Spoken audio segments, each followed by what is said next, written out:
Today on Ancient DOS Games, we're taking a look at a first-person shooter often forgotten due to how late it was to the scene and how rocky its initial release was. That game being Radix Beyond the Void. This is a game which went through some serious changes, both before its initial release and following. And this is because the original intention was to make a game like Doom, but with a helicopter instead of a space marine. Neat idea in theory, except using helicopter controls in tight spaces while trying to dodge attacks, combined with being able to take damage from collisions, didn't exactly make for the best mix of gameplay elements. Thus, at some point in development, the Radix craft you fly in the game was changed from a helicopter into a highly advanced aircraft, also capable of spaceflight, and then following release, further refinements were made, including a 1.1 patch, which made it possible to have proper joystick throttle controls, as well as more customizable strafing options, and then a year later, there was a special 2.0 remix patch, which made all kinds of alterations, not just making the controls more accurate and responsive overall, but also made the controls more like the ones found in Descent, thus making the game a lot more playable. There's just one little problem. The copy I was given for this review was a boxed German 1.1 release of the game. At the time, I didn't think anything of it, since it's English throughout the entire program and pretty much identical to the proper release of the game. But when I went to apply the 2.0 patch for the game, it failed.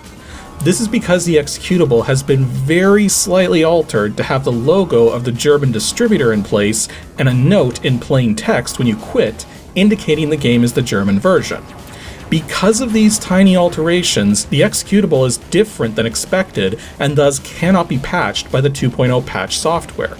And my searches for a patch specifically for the German release came up empty. So I was stuck playing the 1.1 version. Now, this does allow me to give some interesting perspectives, given that the 1.1 release is less playable, but also potentially more unique as a result of that. Since the controls in this version are more akin to flying an aircraft, and throttle controls are fully supported in 1.1, I made the call to try playing through as much of the game as possible using my HOTAS joystick. And I pretty much got all the way to the end of the game using it. Not without many frustrations, but the thing is, if it seems like I'm not playing the game all that well, keep in mind the keyboard and mouse controls aren't much better in 1.1, owing to a lack of precision on the mouse, and with the joystick, there's a dead zone big enough to float a tanker through, so it's also difficult to be precise in that manner.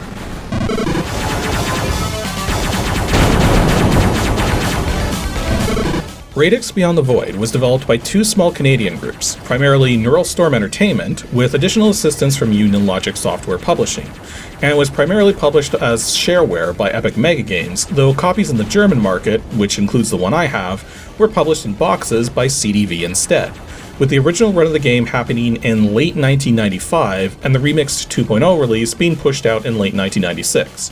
And it's effectively a 1-to-4 player first-person shooter, though it's slightly more of a flight sim emphasis when playing the original 1.0 or 1.1 versions. Also, here's a quick look at the box I was sent. It wasn't sealed, but was in really good shape overall, though there's not much in here apart from the CD, which contains the game itself, as well as a bunch of slideshow demos for other games published through Epic, a dual language manual written in English and German, and a flyer advertising terminal velocity on one side, a couple non-gaming pieces of software on the reverse side, and some pinball tucked away way down in the corner. And yes, the irony is not lost on me that this is a boxed product for a game originally published by Epic MegaGames with a flyer advertising a game originally published by 3D Realms. CDV somehow did the impossible and got the rights to distribute games for both of those companies, which, to put this in perspective, would be like walking into a well-known fast food joint and being able to select from both Coke and Pepsi products. In terms of video, the game only supports VGA 320x200 256 color graphics, and in terms of audio, the game only supports the Gravis Ultrasound and Sound Blaster cards, which isn't surprising for something coming from Epic, except I couldn't get the GUS support working under DOSBox for whatever reason. I suspect with real hardware it worked fine, but clearly something was messing it up emulated. As for its current release state, it was never made freeware, thus is still technically shareware or commercial depending on which version you want, and regardless, there are no legitimate downloads of the full game anywhere, and physical copies are extremely rare. I've been keeping my eyes open for this one since I started making ADG, and have never run across a copy of the full version for sale. Though prior to making this video, I did find one and only one completed listing over on eBay for a boxed Australian copy of the game, which sold for roughly $100 US. Suffice to say, getting the full version of this game without resorting to less legitimate sources is a bit of a trip. Even though the game has a bit of a story to it, I'm going to skip on dedicating a full section to the story because most of it is told as you play through the game, given that you get mission briefings to let you know what's up before each level. The basic gist, though, is that some aliens have invaded our solar system through an interdimensional rift of sorts, and while there's only one capital ship for the moment, many more such ships are on the way. Now, following the initial invasion and resistance, as well as after discovering the rift in the first place and the dangers in traversing it, a decision is made to pool all of Earth's resources into developing an interdimensional space fighter known as the Radix, which can clear out the initial invading forces, then safely travel through the rift to find a way to stop the invasion from progressing any further. Interestingly enough, these mission briefings actually do have some level of importance to them. Occasionally you'll get highly useful bits of info on what to expect in certain areas, but more pertinently, your primary and secondary objectives are outlined, which almost always just come down to blowing stuff up and never really reach any level of complexity. On very rare occasions though, certain objectives aren't even told to the player, which is a bit weird that there can be mystery objectives given that if some agency knows what those objectives are, they would want their pilots to know too so they'd complete them, but whatever. The primary objective needs to be cleared to open the passage out of the level, while the secondary objective is simply worth points for the high scores at the end. And regardless, it's never possible to actually fail a mission, other than simply not clearing the secondary objective by the time you end the level. I should also point out that there's 4 skill selections you can choose between when starting a new game, each of which have 2 main effects on the gameplay: the quantity of enemies you'll face in each mission, and how much damage you take from enemy attacks. I'm playing on the second difficulty selection down, as this is the one that's selected by default and is thus likely considered the normal option. But be warned that even on this difficulty setting, a few things do so much damage to you, they can take you out in just 2 or 3 hits. And heck, on the highest skill setting, those same things can destroy you in just a single attack. So definitely don't pick the highest setting unless you know exactly what you're doing, or you're masochistic. The game itself is primarily presented from a cockpit view, though a chase cam and resizable window are present as well. In fact, early builds of the game don't even have a first-person mode, and we're all done with a chase cam, which I'm kind of glad they realized was a bit of a dumb way to do it, given that this chase cam is surprisingly tricky to use. Well, not that it doesn't work, you can aim in it about as well as with the first-person mode, but you can't dodge as well as you can in the first-person mode, as the slightest touch of the strafing control sends you flying as the camera struggles to keep up with you. Now, as stated previously, I'm playing the 1.1 release, not the 2.0 release, and this makes a major difference in how the game controls. The 2.0 release redid the entire control system, allowing you to move forward and backward on command, as well as strafing up, down, left, and right, keeping you perfectly still when you weren't pressing any controls. This is not how the 1.0 and 1.1 releases work though. Here in the version I'm playing, you constantly move forward at a set throttle speed. Even the lowest throttle set point has some momentum. And while you still have strafing controls, you do not have the ability to move backwards. I mean, there's a reversed controls option in the setup program, but this just affects Y-axis inversion for pitching up and down. So, because you're constantly moving forward, you have to take a bit of a hit-and-run approach to most fights. Though it really does depend on what you're up against, what armaments you have on hand, and your overall status. Now let's tackle those in the reverse order, starting with the various status indicators you have in your cockpit. The 3 main gauges you have are for shields, armor, and energy. Energy is used to power energy-based weapons and your afterburners, which can be used for extreme bursts of forward speed to clear obstacles or to escape. Shields protect your armor from taking damage, and armor protects your ship from being destroyed. It's important to note that as shields get close to the red zone, they stop blocking damage completely, and some of the incoming damage will get through to your armor. Though beyond that, the only real difference between shields and armor is that shields slowly recharge on their own, while armor does not. You also get a radar, which is not actually called a radar, but effectively is a radar, so I'm not calling it anything else. A counter shows you how many enemies you've defeated versus how many there are in total, which also counts certain kinds of stationary non-enemies you can destroy, such as explosive containers. And there's a special threat indicator, which in this version lights up whenever homing missiles are locked onto you, whether they're actually a threat or not. Well, in the 2.0 version, the threat indicator just indicates the presence of enemy missiles, period, regardless of if they're able to home in on you or were just dumbfired. Now let's talk armaments, because this is where things get interesting, as almost every weapon provided in this game has some sort of specialized purpose, meaning choosing the right weapon for the situation can really help keep you alive. And there's 7 primary weapons you gain access to over the course of the game, starting with your neutron cannons. The neutron cannons are effectively your most basic weapon, burning small amounts of energy to rapidly fire blue neutron pulses. At level 1, they only fire a pair of shots. If you find more neutron cannon power-ups, you can get them up to level 2, where they fire more rapidly, level 3, where they fire 3 shots at a time, and ultimately level 4, where they fire 4 shots at a time. They're generally useful against weak targets, especially given their unlimited range, but their low damage output makes them highly inefficient at taking out stronger targets. Next up is the Explosive Projectile Cannon, or EPC. And this is effectively a pair of machine guns with an insane rate of fire, blasting out 18 pairs of rounds, or 36 rounds, per second, each of which instantly hits its mark. But it has a relatively short range compared to all the other weapons, as well as a minimum effective range, as if you're too close to your intended target, they may not hit it properly. Still, because of the instant nature of these shots, and because they do a bit more damage than the neutron cannons, they're the weapon of choice when you need to take out a weaker target quickly, such as a mine that's getting dangerously close. The version 2.0 update also makes it possible to level up the EPCs, but here in the 1.1 version, that's not possible. Next is the Plasma Spreader. This weapon shoots a pair of plasma orbs which burn a lot of energy to fire and move in a waving pattern that's difficult to aim. So out in the open, this weapon's near useless. But the plasma orbs bounce off of walls indefinitely until the shots fizzle out after a few seconds, and they're incapable of hurting you. So in tight corridors against all but the strongest enemies, this is the weapon of choice, given that you can just fire a whole bunch of shots down the corridor and it'll clear things out very effectively. Now, it can also be leveled up multiple times as well, though each level up simply increases the rate of fire. Next are the Seeker missiles. As the name suggests, they're basic homing missiles, always fired in pairs. They launch fast, lock onto targets instantly, and so long as you're not aiming too far off the mark, the missiles should hit almost every time. This is the best weapon you get in the shareware version of the game, and even in the full game, you will be using these a lot against most of the strong targets. Next up are the nukes. Yes, seriously, though they're not big nukes, just miniature ones.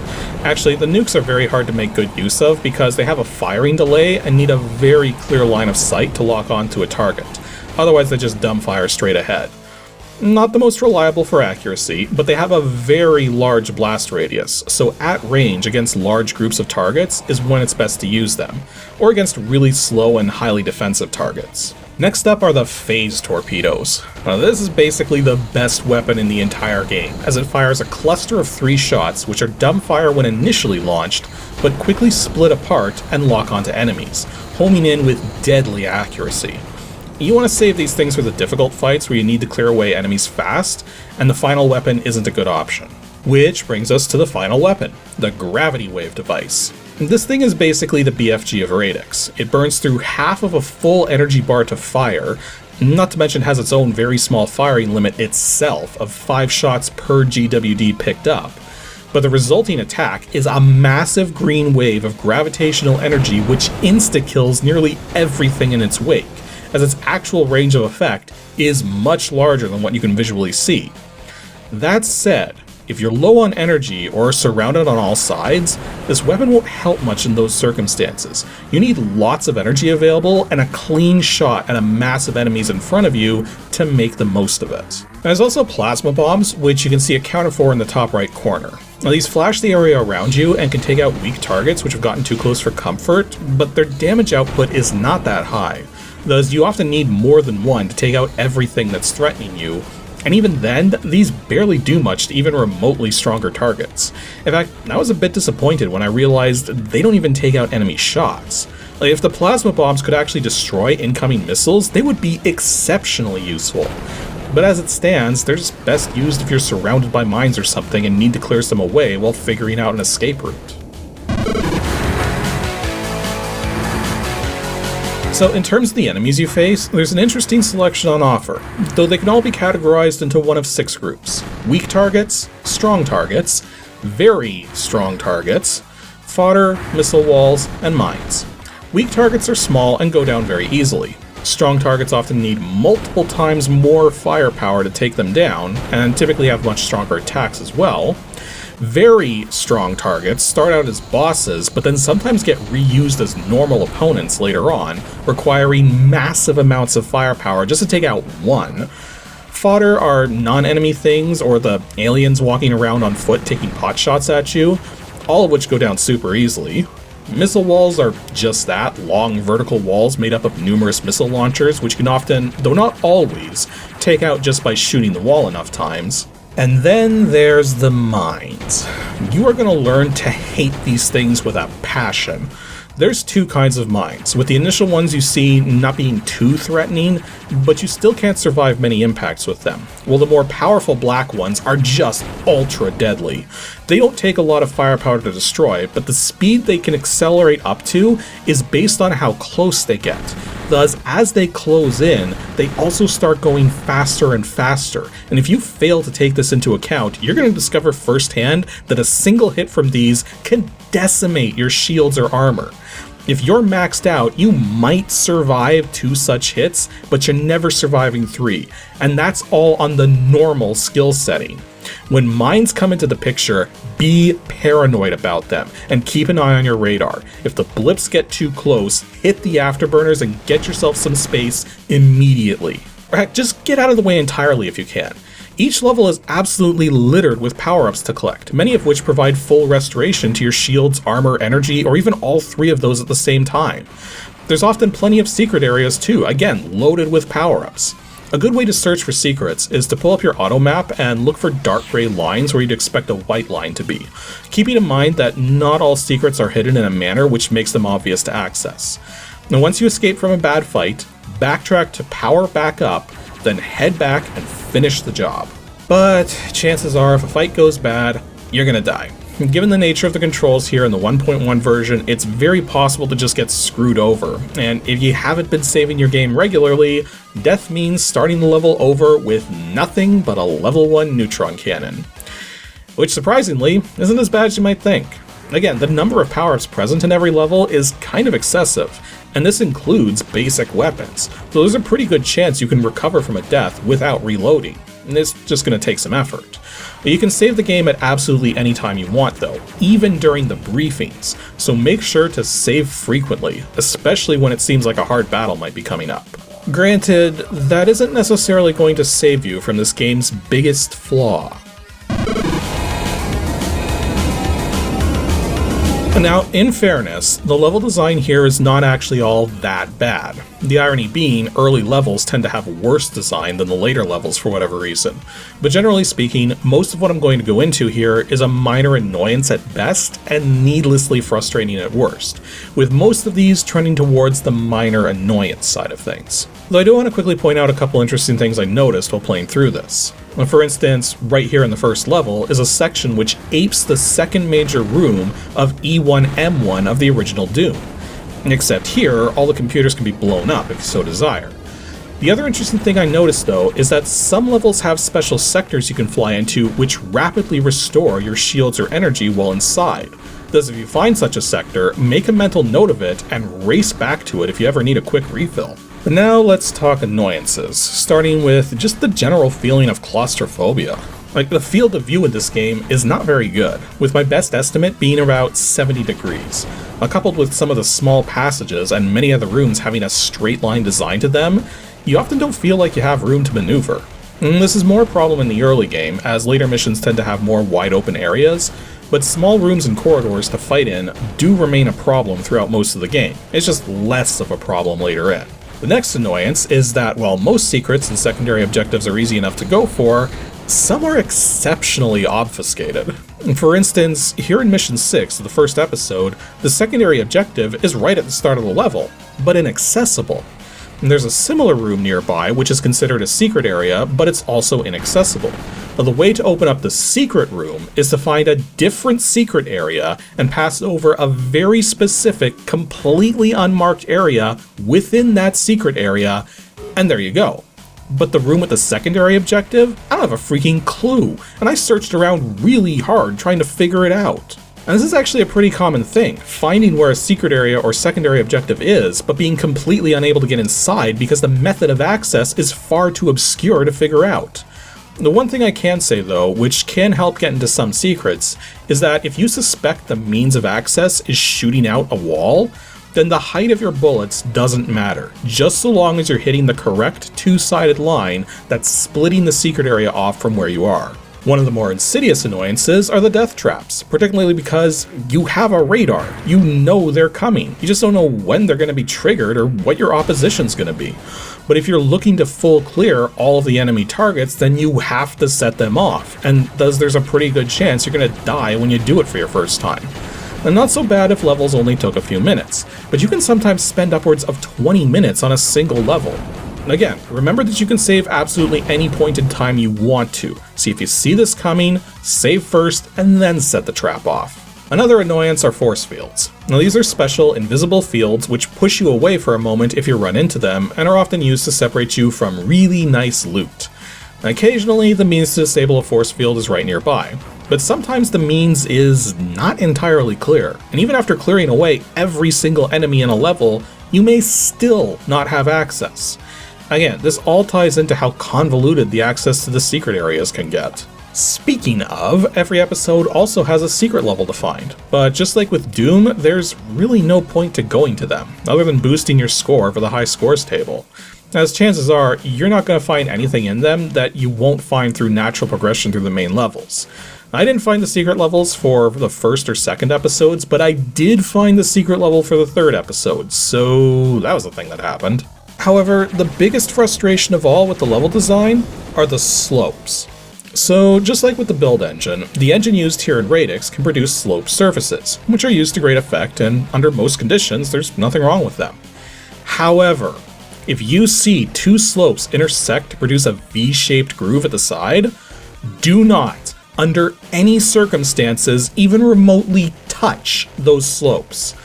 One of the facets of the game is collision damage, and under normal conditions, you don't suffer any. But continued impacts, especially at high speed, will cause collision damage to occur faster and faster with no upper limit. And again, you have to be flying pretty sloppy for this to be a problem most of the time, but the automatic repositioning which takes place when you collide with sloped surfaces can enter an infinite collision check when those sloped surfaces touch each other. And guess what happens when you multiply even a really tiny amount of collision damage by infinity? Yeah, instant death. Overall, Radix Beyond the Void in its original 1.1 form is okay. It's not great by any stretch, as the constant forward acceleration, subpar field of view, inaccurate controls, and ease of destruction makes this game more difficult and frustrating than I believe it was intended to be. However, it's not insurmountable, even when using a HOTAS joystick as I did for my entire run through this. This is more so the case of a game which feels like the people creating it had a definite vision for their game and some neat ideas, but then realized shortly into producing it that what they wanted to make wasn't actually all that good, and they weren't completely sure how to take what they'd already made and make it more playable. Not at first anyways, because a full year later when they released their 2.0 remix patch, they clearly had it figured out then. But the damage had been done, thus why the game's fallen into obscurity nowadays, not helped by this whole experience effectively being a mix of Doom, Duke 3D, Terminal Velocity, and Descent all rolled into one, without excelling at any of the specific things those games are good at. To that end, it's worth trying the shareware version for sure to see if you'd like it, but even if you're someone who enjoys first-person shooters or flight-based shooters, it's probably a 50-50 shot if it would appeal to you enough to go hunting down a registered copy. In terms of setting this up in DOSBox, the bare minimum is to just leave cycle set to auto and you should be good. But if you intend to use a joystick or gamepad, you'll need to set a few extra options. You'll want to set the joystick type to CH flight stick mode, you'll need to turn off timed intervals. You'll probably want to disable button wraps. You can assign extra buttons through the DOSBox keymapper to joystick buttons beyond the 4th. Not to mention, joystick hats act wonky in this thing, so you'll need to redefine your hat to function as the keyboard strafing keys. And if using a modern HOTAS joystick, you're probably going to need to swap the 3rd and 4th axes as well, but there's always a slim chance you won't have to. Also, unlike a lot of games which come on CD, this one doesn't ever access the CD once installed, so you can skip on making a CD image and image mounting it as you'd normally have to do for such a game. Anywho, that'll be all for today's episode of Ancient DOS Games. Next up, 2 Saturdays from now, will be a filler video where I'm going to be talking about a handful of DOS games I've covered in the past, but not their original DOS releases, rather instead their Game Boy Color ports. Yes, more than one such game got this treatment, and I kind of feel like pointing them out, for better or worse. So be sure to tune in on Saturday, April 22nd to see how well that all went.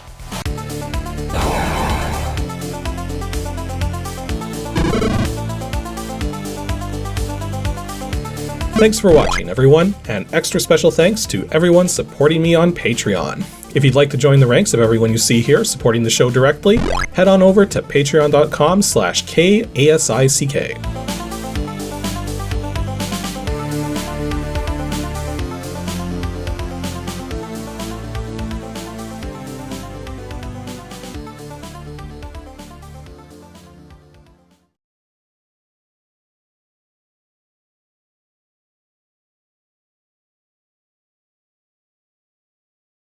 By the way, there's a massive number of quotes which can show up on the final page of the ordering info screen.